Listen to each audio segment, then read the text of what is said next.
Hi, everyone. I'm Elaine Quijano. It is good to be with you. Thanks for joining us. And I am so happy to be joined today by a frequent guest on the show, my friend and colleague, Caitlin Huey-Burns. Hi, Caitlin. Hi, Elaine. Thank you so much for having me join you. Even though we're remote, it feels nice to kind of be back together in this way. So thank you for having me today. Well, we have a lot of news today. We begin with the Biden administration's new sanctions against Russia. It's over the country's role in a massive cyber attack against the U.S. They also targeted Kremlin staffers who sought to undermine the 2020 election results. Here's how the president described the move earlier. I was clear with President Putin that we could have gone further, but I chose not to do so. I chose to be proportionate. The United States is not looking to kick off a cycle of escalation and conflict with Russia. We want a stable, predictable relationship. If Russia continues to interfere with our democracy, I'm prepared to take further actions to respond. It is my responsibility as President of the United States to do so. The sanctions come just days after President Biden proposed a joint summit with Russian President Vladimir Putin, who at the time expressed a willingness to join. Tensions are rising as Russia builds up forces along its shared border with Ukraine. The U.S. has publicly warned the Kremlin against aggressive actions in Crimea. Ukraine saw the territory forcibly annexed by Russian forces back in 2014. The White House also said Thursday U.S. intelligence could not confirm claims that the Russian government offered bounties on U.S. troops in Afghanistan. Those allegations were first reported by the New York Times last July. It's challenging to gather the intelligence and this data. So while there's low to moderate assessment of these reports, we felt it was important for our intelligence community to look into it. Meanwhile, U.S. Secretary of State Antony Blinken made a surprise trip to Afghanistan Thursday. It comes after the U.S. announced it's withdrawing troops from the country. While there, Secretary Blinken met with Afghanistan's president and assured him of continued American commitment to the region. And domestically, there's a lot of positive economic news. New jobless claims are at their lowest point since the start of the pandemic. And new data shows that retail sales have climbed nearly 10% since last month. This comes as Americans are spending their stimulus checks. We also have an update on security around the Capitol. House Speaker Nancy Pelosi says lawmakers are considering ramping up protection ahead of President Biden's first address to a joint session of Congress that is scheduled for April 28th. That announcement comes the same day Congress heard from Capitol Police Inspector General Michael Bolton. He testified about the events leading up to the January 6th attack. We'll have much more on this story later in this hour. Let's bring in Anita Kumar and Jeff Stein. Anita is a White House correspondent and associate editor for Politico, and Jeff is a White House economics reporter for The Washington Post. Welcome to you both. Anita, I want to start with you. What do these sanctions mean for U.S.-Russia relations? Well, they were very sweeping sanctions, and there were a lot of pieces to this. It's something that had been expected for some time. President Biden was looking at basically punishing Russia for a variety of things, still for their occupation of Ukraine, obviously for the cyber attack on the U.S. government. So they were looking at a variety of things, and they were very tough. And President Biden has laid out and said that this was going to be very tough. So it's going to be difficult going forward. President Biden and President Putin of Russia have talked twice. President Biden has said that he would like to meet and discuss things going forward, but they have a lot of issues that they need to work together on, including Iran and Afghanistan. So there will be negotiations and talking going forward. I think President Biden has indicated that that's something that he wants to do. But of course, it will be very tough for them to get along in the future. And Anita, could you put this into context for us? How do these sanctions on Russia fit into the administration's larger foreign policy goals?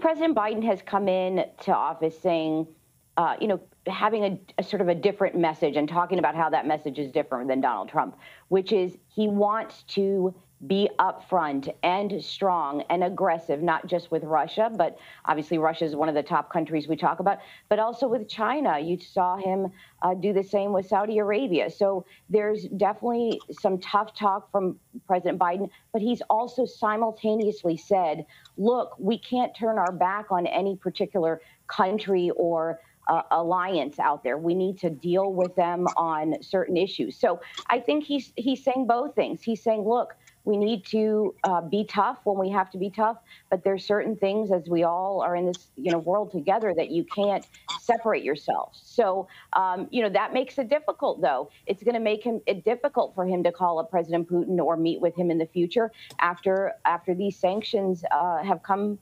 after he's launched these sanctions.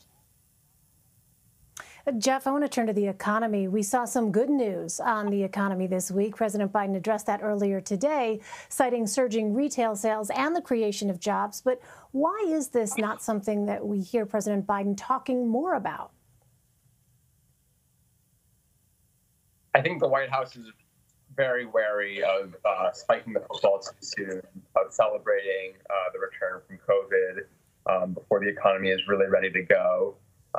We've seen, again, as you mentioned, jobless numbers begin to tick down, but the numbers we've seen are still elevated beyond anything we really saw before the pandemic. So it's still a tremendous amount of economic suffering. The unemployment rate for the bottom 25% of the economic income distribution was above 20% last month. It's still staggeringly high. So that explains some of the reticence, I think. And Anita, moving over to the other side of Pennsylvania Avenue, several Democrats have introduced a bill to add 4 more justices to the Supreme Court. Now, this comes after the White House last week announced a commission to study Supreme Court reform. Here's what the Speaker of the House had to say about it. It's not out of the question. It has been done before in the history of our country a long time ago. And the growth of our country, the size of our country, the growth of our challenges in terms of the economy, et cetera, might necessitate such a thing. But in answer to your question, I have no plans to bring it to the floor, no. So, Anita, how did this become an issue in the first place, and how do you see this actually playing out? Well, I think we kind of got an indication of how that's going to play out with what the House Speaker Nancy Pelosi just said. She doesn't have an intention to bring it to the floor. But let's, backtrack to the campaign. This was a big issue for a lot of Democratic candidates, talking about expanding the Supreme Court. This bill would actually add 4 seats to the Supreme Court.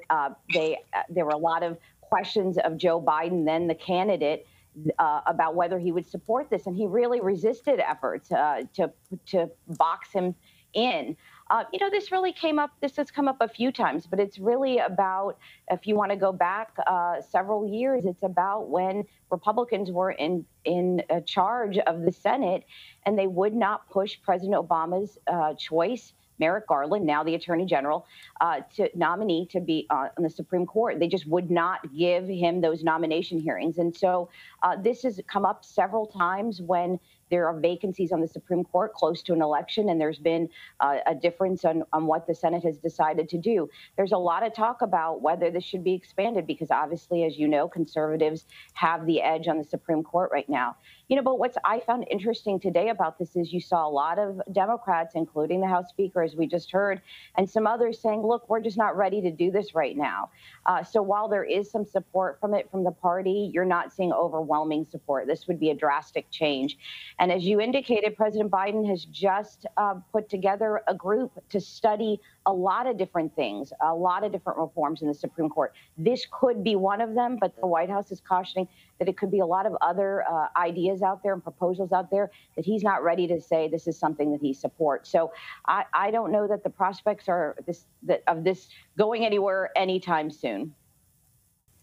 Well, Jeff, I want to turn to infrastructure. Moderate Senate Republicans are working on a counteroffer to President Biden's $2 trillion proposal. One of the big issues is what constitutes infrastructure. Does the White House seem open to negotiations on that? Yes, I think the White House is definitely open to negotiations, at least talking with congressional Republicans about what constitutes infrastructure in that package.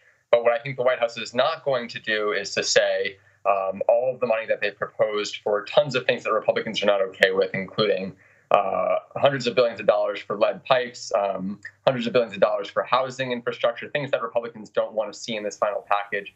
There are many things that the White House is not going to be willing to fold on.